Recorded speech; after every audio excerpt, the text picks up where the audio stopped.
Aleluia.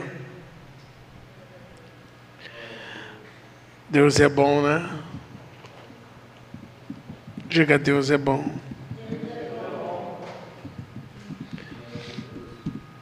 João capítulo 3.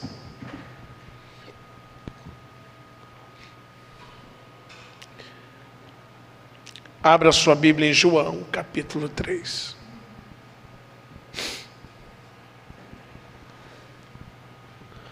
Aleluia.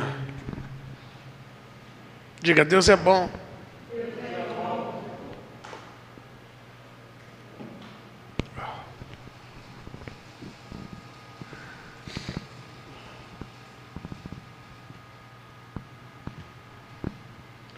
Havia entre os fariseus um homem chamado Nicodemos, um dos principais dos judeus.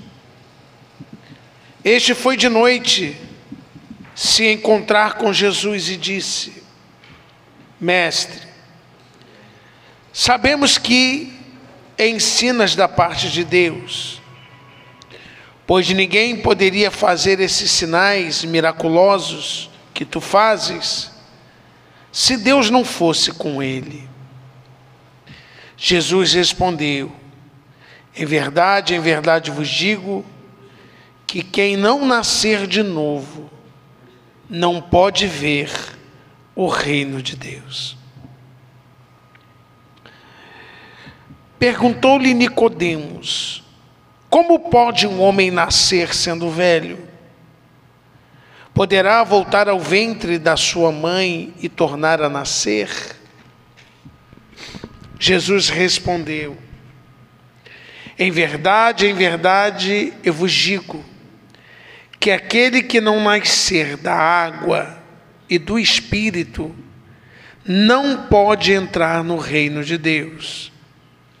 O que é nascido da carne é carne, mas o que é nascido do Espírito é Espírito.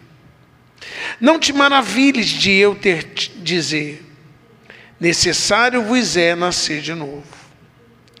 O vento sopra onde quer e ouve a sua voz, mas não sabe de onde vem nem para onde vai. Assim é todo aquele que é nascido do Espírito. Nicodemos perguntou: como pode ser isso? Respondeu Jesus: tu és mestre em Israel e não compreende essas coisas? Em verdade te digo que nós dizemos o que sabemos e testificamos o que temos visto. Contudo, não aceitais o nosso testemunho. Se vos falei das coisas terrestres e não credes, como crereis se vos falar das celestiais? Amém? Amém. Ontem nós tivemos um culto na roça, numa fazenda. Esse culto estava agendado já há mais de um mês, porém não confirmaram o culto comigo. E eu, durante todo esse mês de junho, dando mensagem, mandando mensagem, e acabaram que não foram confirmar comigo 4 horas da tarde de ontem, em cima da hora. E eu saí assim mesmo e fui, e cheguei lá, tinha uma multidão esperando a gente.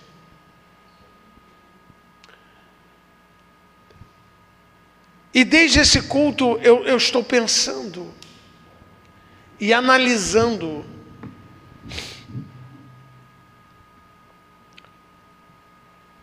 porque foi um culto muito bom. Aliás, todo culto, como diz a pastora Marta, é bom. Não é verdade? Amém. Como diz a pastora Marta, todo culto é bom. Tivemos uma palavra, adoração, louvor. Mas eu fico me perguntando: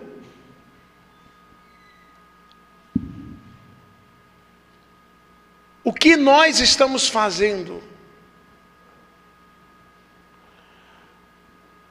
Porque para ver o reino de Deus a gente precisa nascer de novo.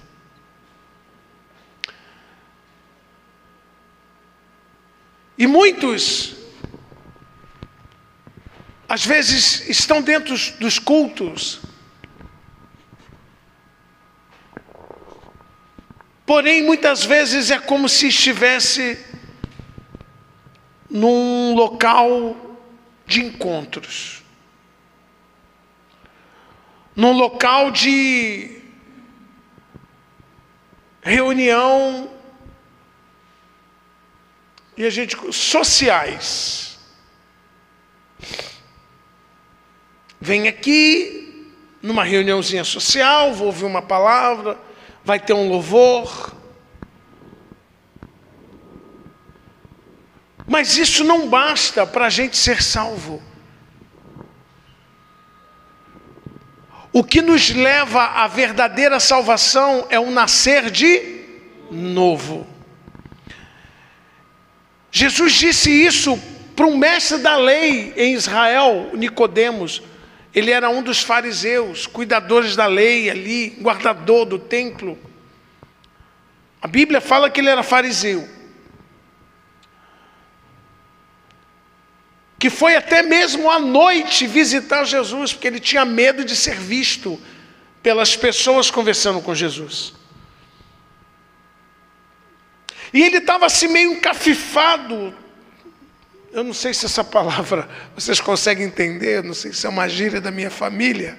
Alguém sabe o que é encafifado? Confuso, eu acho que é isso mesmo, né? Eu acho que a palavra que eu deveria ter usado era confuso, né? Ele estava confuso no que diz respeito a tudo que Jesus ensinava, porque ele tinha a Torá. Eles naquela época eles já tinham o Tanakh, que era todo o Antigo Testamento em rolos, em livros. Não era como nesse feitio que nós temos agora, mas havia os pergaminhos, os rolos dos profetas, da lei, livro de Daniel, de Ruth, de Jó, Salmos. E tudo que Jesus trazia era uma novidade acerca do reino de Deus, acerca de salvação. Porém, o povo de Israel, a classe mais simples, eles conseguiam entender o discurso de Jesus. E tem até, eu estava fazendo hoje meu devocional pela manhã, e eu estava lendo o texto em que Jesus levanta os olhos aos céus, capítulo 11 de Mateus, ele diz: graças te dou, ó Pai, Criador do céu e da terra, porque tu revelaste essas coisas, ocultaste essas coisas dos sábios e dos entendidos, mas revelaste aos pequeninos. Sim, ó Pai, porque assim foi do teu agrado. Jesus estava dizendo que aqueles homens cheios de sabedoria, ou melhor, de conhecimento, eles não conseguiam discernir o que estava acontecendo ali acerca do reino de Deus. Mas que Deus tinha mostrado aos pequeninos, aqueles simples e humildes, aquelas pessoas que entendiam o reino de Deus não com a mente, mas com o coração. Porque ele aqui falando com Nicodemos, que era um dos principais, era um príncipe no meio das tribos de Israel, ele dizendo: como é isso? Eu sei que o Senhor é de Deus, porque ninguém pode fazer os sinais miraculosos que você faz se Deus não estiver com ele. Jesus disse: olha, não é por isso. Não é um milagre. E ontem eu também dizia isso, eu falava assim: quantas pessoas aqui já tiveram livramentos, que nem percebeu, E nem precisa dizer que já tiveram orações respondidas. Porque não é isso que nos faz ser pessoas de Deus, porque Deus ouve. Amém? Posso ouvir um amém? Amém. Diga, Deus ouve oração. Deus ouve oração. Mas não é pelo que Deus responde, é pelo nascer de novo. E o que é, apóstolo Sidney, nascer de novo? É você começar com uma nova oportunidade de vida. É você receber Cristo dentro de você e dizer, a partir de agora eu vou fazer diferente. Tudo que eu fazia, eu agora vou mudar. Eu vou tomar uma decisão de ser uma pessoa diferente, de andar diferente, de caminhar diferente, de fazer tudo diferente, porque não é porque Deus ouve minha oração, não significa porque Deus, Ele fez um milagre na minha vida, não é porque eu tenho uma roupa religiosa, não é porque eu tenho um cargo na igreja, não é porque eu tenho um propósito, não, mas é porque eu nasci de novo. É porque eu realmente disse para Deus assim, olha, Senhor, eu estou tomando uma decisão de fazer diferente hoje.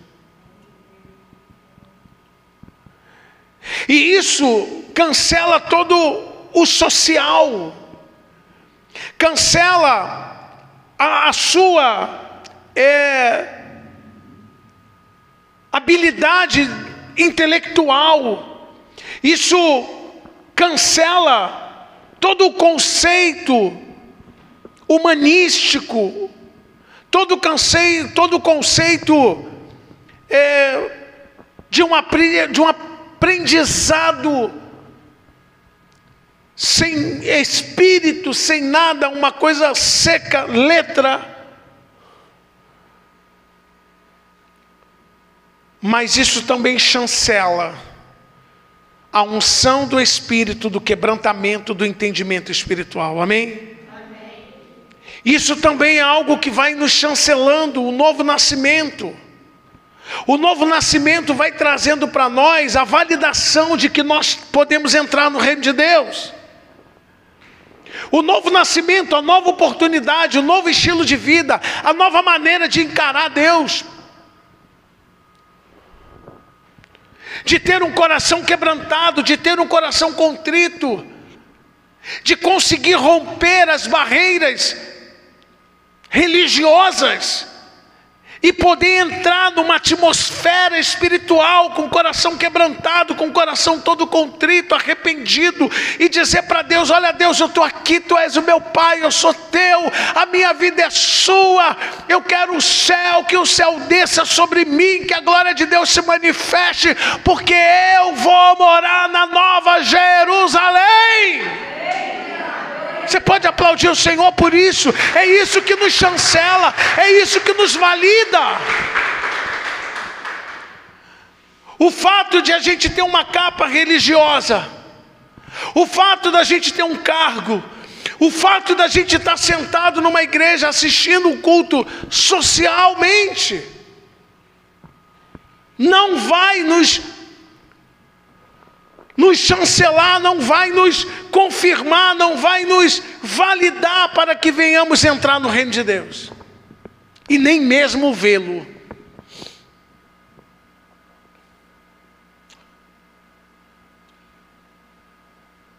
Porque o reino de Deus, ele não é comida nem bebida, disse o apóstolo Paulo, mas é alegria e paz no Espírito Santo. Você pode dar um glória a Deus? Aplaude a Ele. É alegria e paz no Espírito Santo, é algo espiritual. O povo de Israel naquela época se encontrava numa religião muito vazia, de rituais e cerimonialismo, muitas vezes simplesmente vazios. Escuta o que eu vou te dizer. Quando Roma entrou em Israel, e ele chega em Jerusalém, depois da guerra de Massada, havia uma resistência dos judeus muito grande para que o ímpio não entrasse no templo, que para eles era um local sagrado. Eu acredito que seja, amém? E eles defendiam aqueles lugares com unhas e dentes, com as suas próprias vidas. Mas quando o Império Romano rompe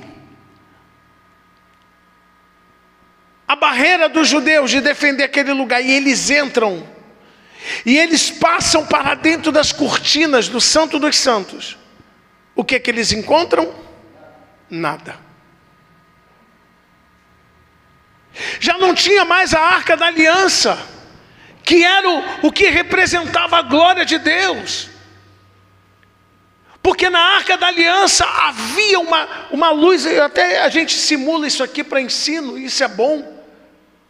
Uma nuvem azulada em cima do propiciatório, que é nessa tampa aqui. Havia uma nuvem azulada que era representante da glória de Deus. Dentro da arca tinha 3 coisas importantes. A vara de Arão, que havia florescido quando Deus mostrou que escolheu Arão. Tinha as tábuas da lei e um pote contendo maná, o pão que desceu do céu. Ali representava a glória de Deus. E essa arca da aliança, ela ficava no Santo dos Santos. Era um local no templo fechado por um véu espesso, e só o sumo sacerdote podia entrar uma vez por ano. E quando era? No Yom Kippur, com o sangue de um animal, de um bode, para aspergir sobre a arca, levando assim a remissão do pecado do povo. E isso era um processo transitório, passageiro. Mas a arca já havia sumido nessa época de Jesus. Mas eles mantinham uma religião seca. Eles mantinham simplesmente um ritual. Que quando Yeshua na cruz disse: Pai, a ti eu entrego o meu espírito, a palavra de Deus diz que o véu do santuário rasgou do alto a baixo, abriu-se. Porque só quem podia entrar a quem? O sumo sacerdote, uma vez por ano. Uma vez por ano. E naquele momento, o véu se rasgou. E eu e você podemos entrar no verdadeiro santuário, não feito por mãos humanas, mas que está no céu. Você pode aplaudir ao Senhor em nome de Jesus? Então, querido, rituais somente. Sentar numa igreja, assistir um culto somente. Ouvir louvores somente. Isso não te chancela, não te credencia, não te valida para que você possa entrar no reino de Deus. E o próprio Yeshua disse: se você não nascer de novo, você não pode entrar no reino de Deus. E Nicodemos então fica doido: como assim nascer? Eu vou entrar na barriga da minha mãe de novo? Como pode um homem velho entrar no ventre da mãe? Aí Jesus olha para ele e diz: você não entendeu nada, né? Eu não estou falando de coisa física não, queridos. Eu estou falando de coisas espirituais, coisas profundas. Coisas que vocês só vão poder viver e sentir aqui, ó, dentro do peito, no coração, na tua alma. É coisas que você só consegue sentir dentro do teu interior, no mais profundo, quando você está ali quebrantado diante de Deus. E ele disse: Nicodemos, o que nasce da carne, é isso aqui.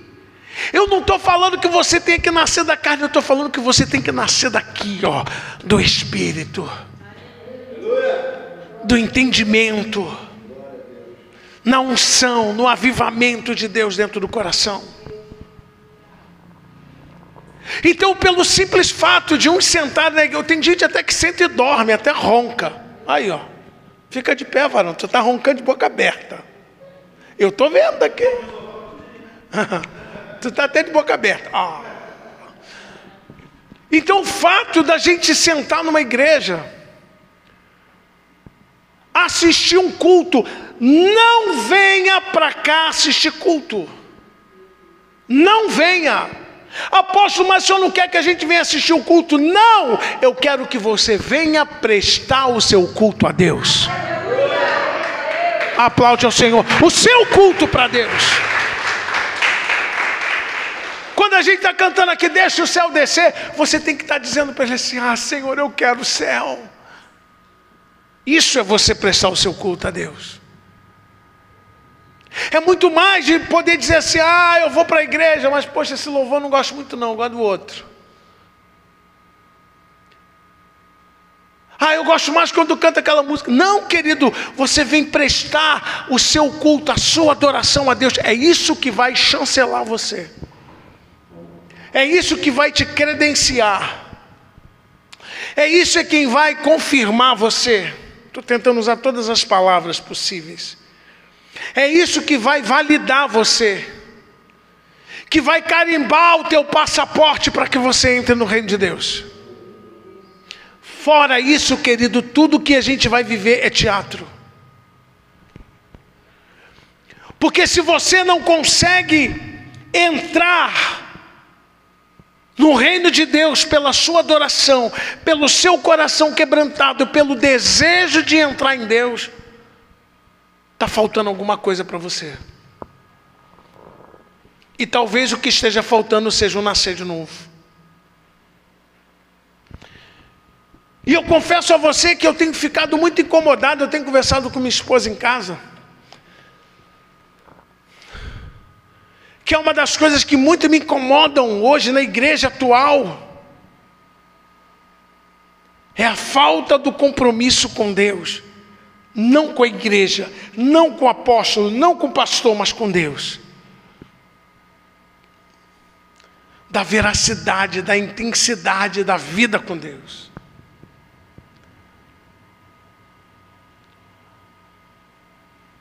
Nicodemos, eu acho bacana em Nicodemos porque ele estava dentro da liturgia, mas ele queria algo mais. Ele não conseguia entender, porque tem gente que não consegue entender, mas Nicodemos, mesmo não entendendo, ele queria. Ele sai dali e diz assim: Rabi, mestre, eu sei que você é de Deus, porque ninguém pode fazer os milagres que tu faz se Deus não estiver contigo. Ele foi em busca de algo mais, além de uma religião, além de recitar um texto bíblico, que muitas vezes a gente está dentro de casa, a gente começa lá: o Senhor é meu pastor e nada me falta. É importante, é. Mas às vezes estamos recitando um texto bíblico pensando em outras coisas. Quem entende o que eu estou falando? Você está lendo o texto, mas você está pensando na morte da bezerra, no leite que ela não deu, na carne que vai fritar, no couro que vai para algum lugar, sabe? Pensamentos em outros lugares. Aí tem que voltar para ler o texto de novo e me distrair, aí ler de novo. E não entendi nada. Aí de repente, quando você percebe, você está pensando em outras coisas. É disso que nós estamos falando, de uma liturgia fria e sem vida. De cerimônias que não nos vão levar a lugar nenhum. Mas o que pode nos levar à vida eterna é se nós nascermos de novo. A partir de hoje eu quero uma nova perspectiva para a minha vida. Eu quero uma nova direção em Deus.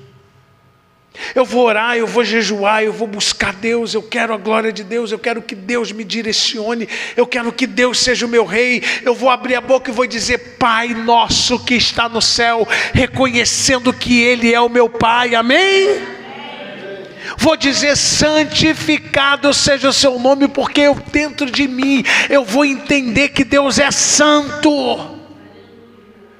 Eu vou gritar: venha o teu reino. E quando eu grito: venha o teu reino, eu estou dizendo para Ele: governa a minha vida, Senhor. Eu quero viver os teus mandamentos, eu quero viver as tuas leis, eu quero andar pela tua palavra, amém? Que venha o teu reino, governe-me, me dirija. Eu quero andar segundo a lei. Que venha o teu reino, que seja feita a tua vontade.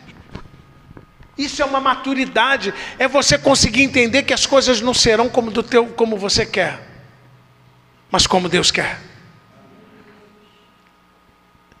Olha que coisa profunda. Que seja feita a tua. Mas por que a gente bate o pé quando as coisas não acontecem do nosso jeitinho?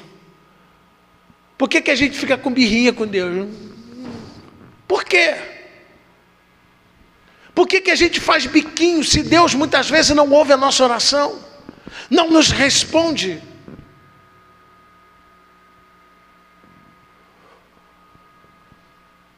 Não seja feita a tua vontade, Senhor.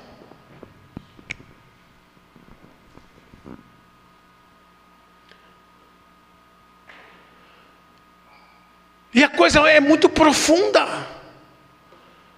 Por que isso aconteceu na minha vida? Porque Deus quis.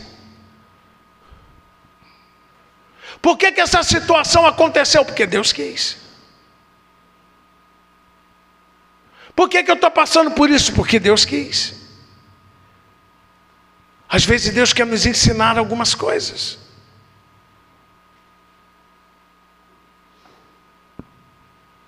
Não é seja feita a tua vontade nessa terra como é feita no céu, porque o céu obedece à voz de Deus. Nós abrimos semana passada o culto aqui dizendo: os céus proclamam a glória de Deus e os firmamentos anunciam as obras das suas mãos. Um dia discursa ao outro dia. Os firmamentos, a criação entende a vontade de Deus. Mas por que a gente não entende? A gente questiona. Está faltando novo nascimento, não está? Então não está na gente? Seja feita a tua vontade nessa terra como no céu. O pão de amanhã, Senhor, me dá hoje, o pão nosso de cada dia. Sabe o que Jesus estava falando? Jesus estava citando o maná, que era o pão da sexta-feira, que Deus mandava todas as vezes que o povo recolhia o maná e guardava para o dia seguinte, estragava. Porque no dia seguinte tinha um novo. Dá um glória a Deus. Mas chegava na sexta-feira, o maná caía para 2 dias. Que era o pão de amanhã, o pão do Shabat. E ele não estragava. Vocês entendem o que é a vontade de Deus? O povo juntava: eu vou guardar para amanhã, estava podre, com bicho. Chegava na sexta-feira, Deus junta para 2 dias, juntava e não estragava. E Jesus está citando o pão nosso de cada dia e está falando: nos dá o pão de amanhã, Senhor. Essa é a tradução correta. O pão de amanhã nos dá hoje. O pão do Shabat, do descanso, me dá hoje. Perdoa as minhas dívidas, perdoa as nossas transgressões, como eu perdoo aquele que me transgrediu. Eu tenho que ter perdão dentro de mim, porque se eu não tiver perdão dentro de mim, eu vou ter o quê? O que eu vou receber de Deus? Como se eu quero que Deus me perdoe, eu não vou perdoar o meu irmão? E o perdão é algo também totalmente interior seu. Isso não significa que você vai atar grandes relacionamentos, mas você vai largar a vida dele da tua mão, vai largar o pescoço daquele que você quer matar. Você vai dizer: não, deixa para lá, esquece. Não, mas fulano está me devendo dinheiro, ele vai ter que me pagar. E fica naquele litígio a vida inteira. Querido, não pagou no devido tempo, já deu tempo, não pagou. Deixa. Porque é você que fica preso. Você até impede Deus de derramar outras coisas na sua vida. E ele que não pagou, ele fica preso.